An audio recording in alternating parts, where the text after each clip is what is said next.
Kenalkan, nama saya Yonatan Lobulindikudi, Prodi S1 Manajemen. Di sini saya akan mempresentasikan pasar persaingan sempurna. Pasar persaingan sempurna adalah pasar yang di dalamnya terdapat banyak penjual dan pembeli. Namun demikian, kedua pihak tidak dapat mempengaruhi harga karena harga telah ditentukan oleh pasar itu sendiri atau keseluruhan permintaan dan penawaran. Lanjut, pengertian pasar bebas. Pasar bebas adalah perdagangan yang berfokus pada penjualan berdasarkan mekanisme penawaran dan permintaan tanpa melibatkan campur tangan pemerintah. Jadi pengusaha memiliki kewenangan mutlak atas pengelolaan, produksi dan harganya serta bebas memilih siapa saja yang akan menjadi target penjualan mereka. Fungsi pasar bebas. Fungsi pasar bebas adalah memberikan kebebasan kepada masyarakat dalam melakukan aktivitas ekonomi baik ekspor maupun impor, serta memberikan transparansi informasi berkaitan kuantitas pemerintah dan harga barang. Dengan demikian akan tercipta stabilitas ekonomi. Tujuan pasar bebas: yang pertama, memperluas pasar; yang kedua, meningkatkan perekonomian negara; yang ketiga, sarana pertukaran teknologi. Lanjut, ciri-ciri pasar bebas. Yang pertama, semua sumber beserta alat produksi dapat bebas dimiliki dan atur oleh semua pihak. Kedua, terdapat pembagian kelas-kelas pekerja dan pemilik modal dalam sistem perekonomian. Yang ketiga, persaingan ketat antar perusahaan demi mencapai keuntungan sebanyak mungkin. Yang keempat, campur tangan pemerintah dalam mekanisme pasar semakin dibatasi atau bahkan tidak ada sama sekali. Yang kelima, para produsen bebas menentukan harga dan target pasar mereka. Dampak positif pasar bebas. Semua badan usaha dapat mengelola sumber daya yang mereka miliki guna memperoleh keuntungan sesuai target. Menumbuhkan kreativitas karena persaingan yang ketat sehingga semua pengusaha berlomba-lomba berinovasi. Yang ketiga, sebagai sarana penerapan prinsip ekonomi masing-masing negara. Dampak negatif pasar bebas. Yang pertama, rentan terjadinya eksploitasi perusahaan kecil oleh sektor usaha yang lebih besar, mengingat jumlah modal akan memegang peran penting.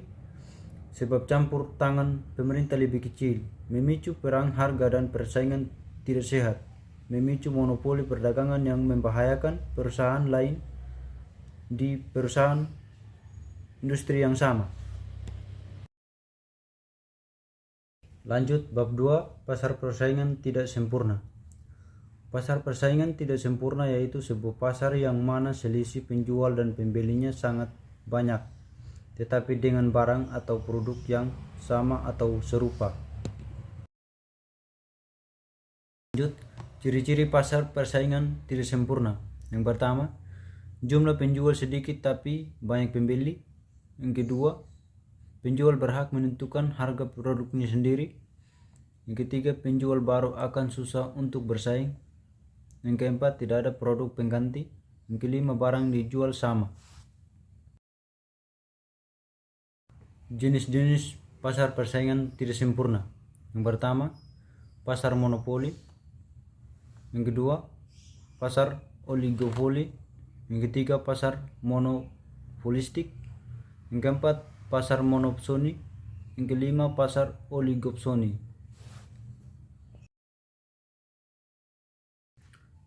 Kelebihan dari pasar persaingan tidak sempurna.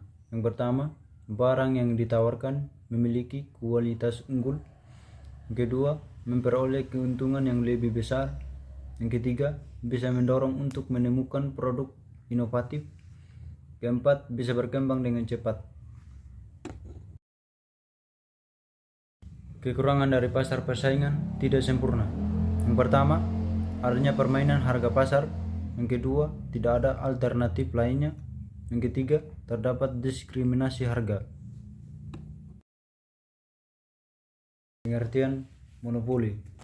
Menurut KBBI, Pengertian monopoli didefinisikan sebagai pengadaan barang dagangan tertentu baik itu di pasar, lokal maupun nasional, dan sekurang-kurangnya sepertiga dari pasar tersebut dikuasai oleh orang maupun satu kelompok, sehingga harga dari barang dapat dikendalikan. Penyebab terjadinya tindakan monopoli. Yang pertama, monopoli by nature. Kedua, monopoli by law. Yang ketiga, monopoli by license. Ciri-ciri monopoli. Yang pertama, hanya terdapat satu pemasok atau satu perusahaan saja. Yang kedua, tidak ada barang pengganti atau substitusi. Yang ketiga, price maker. Yang keempat, calon pendatang baru akan kesulitan untuk memasuki pasar. Yang kelima, memiliki sedikit anggaran iklan. Keenam, menimbulkan ketidakadilan.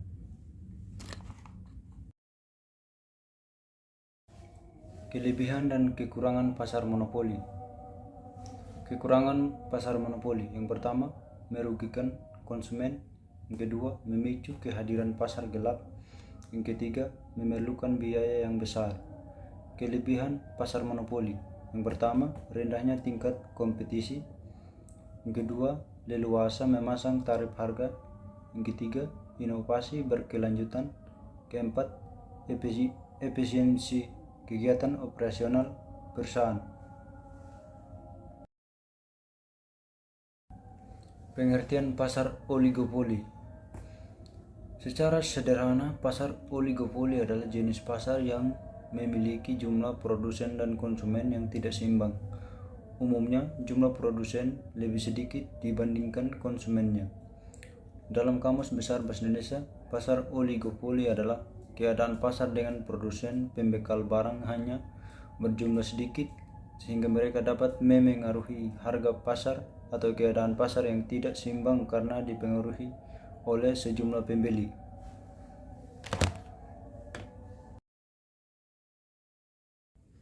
Ciri-ciri pasar oligopoli. Yang pertama, penjualan bersifat homogen. Kedua, ada dua produsen atau lebih.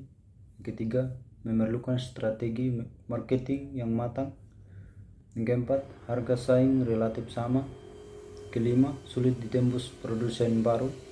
Keenam, kebijakan dari produsen utama berpengaruh pada produsen lain. Jenis pasar oligopoli. Yang pertama, pasar oligopoli terdiferensiasi. Yang kedua, pasar oligopoli non-kolusi. Yang ketiga, pasar oligopoli homogen. Keempat, pasar oligopoli kolusi. Kelebihan dan kekurangan pasar oligopoli. Kelebihan pasar oligopoli. Yang pertama, perkembangan produk dalam pasar oligopoli cukup pesat. Hal ini dipengaruhi oleh kesadaran produsen untuk menarik konsumen dengan memunculkan inovasi-inovasi baru. Kedua, meski cenderung menjual produk homogen, namun di dalamnya Anda bisa menemukan berbagai merek yang berbeda. Anda dapat memilih produk yang paling sesuai dengan kebutuhan. Kelemahan pasar oligopoli. Yang pertama, produsen membutuhkan biaya serta strategi promosi yang cukup besar. Upaya ini dilakukan untuk menarik perhatian konsumen dan mendapatkan pelanggan.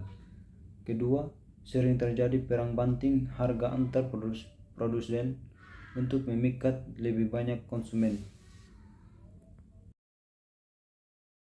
Bab 3, etika konsumen.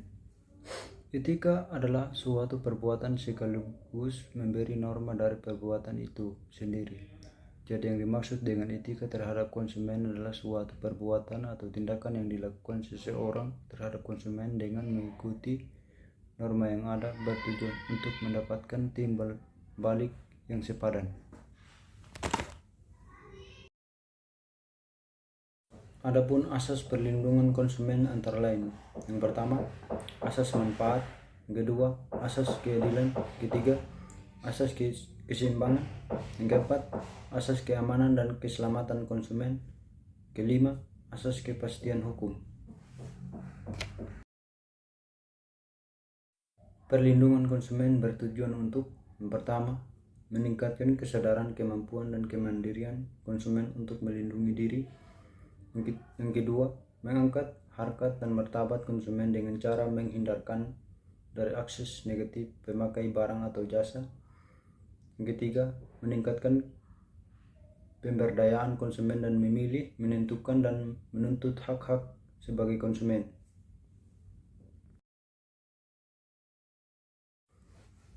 Perlindungan konsumen, regulasi bisnis. Yang pertama, prinsip perlindungan konsumen. Kebangkitan di dunia industrialisasi pada akhirnya melahirkan banyak sistem ekonomi di dunia ini, kapasitas, sosialis, dan lainnya. Dengan begitu, regulasi bisnis setidaknya mengandung dua faktor, yaitu menyentuh etika kebiasaan, budaya, agama, dan menyentuh kepuasan konsumen. Hubungan produsen dan konsumen. Definisi konsumen menurut Undang-Undang Perlindungan Konsumen (UU PK) adalah sebagai berikut. Konsumen adalah setiap orang yang memakai barang atau jasa yang tersedia dalam masyarakat, baik bagi kepentingan diri sendiri, keluarga, orang lain, maupun makhluk hidup lain, dan tidak untuk diperdagangkan. Selanjutnya, kelompok yang memberikan beberapa faktor produksi. Yang pertama, orang yang menyewakan tanah untuk keperluan perusahaan, pabrik, dan tempat kedudukan perusahaan. Yang kedua, orang yang menyerahkan tenaga kerja untuk bekerja pada suatu perusahaan atau pabrik. Yang ketiga, orang yang menyertakan modal usaha untuk diusahakan. Yang keempat, tenaga ahli dari masyarakat untuk perusahaan. Selanjutnya, kasus-kasus etika konsumen. Yang pertama, mencuri ide bisnis. Salah satu pelanggaran kelas berat yang dilakukan oleh pesaing bisnis adalah mencuri ide bisnis. Yang kedua, penipuan. Yang ketiga, melakukan tag secara acak. Keempat, menggunakan foto produk orang lain. Yang kelima, tidak aktif dan tidak kreatif.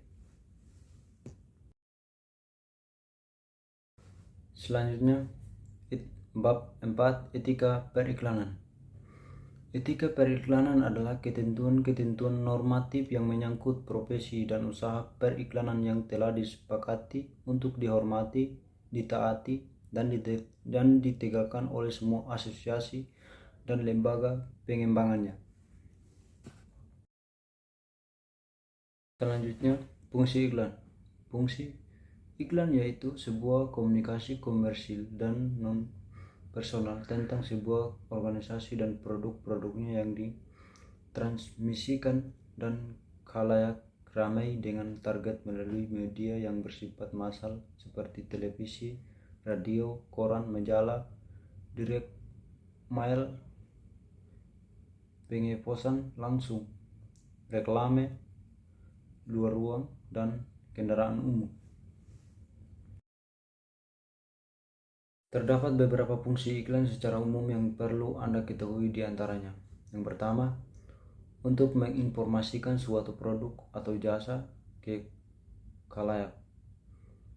Yang kedua, untuk memotivasikan konsumen terhadap suatu produk atau jasa. Yang ketiga, untuk menarik perhatian konsumen terhadap suatu produk atau jasa. Yang keempat, untuk mendukung komunitas bisnis-bisnis yang ada. Yang berikut ciri-ciri iklan.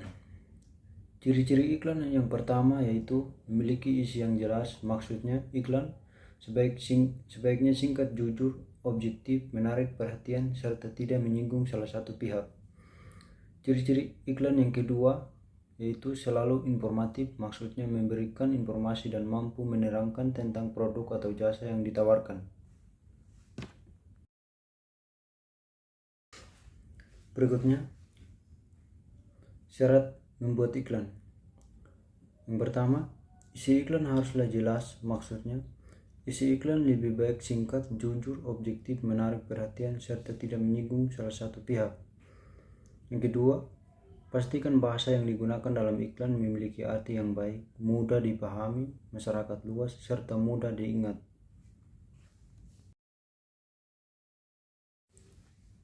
Jenis-jenis iklan. Yang pertama, iklan penawaran atau niaga. Yang kedua, iklan layanan masyarakat. Ketiga, iklan pemberitahuan atau pengumuman. Keempat, iklan permintaan.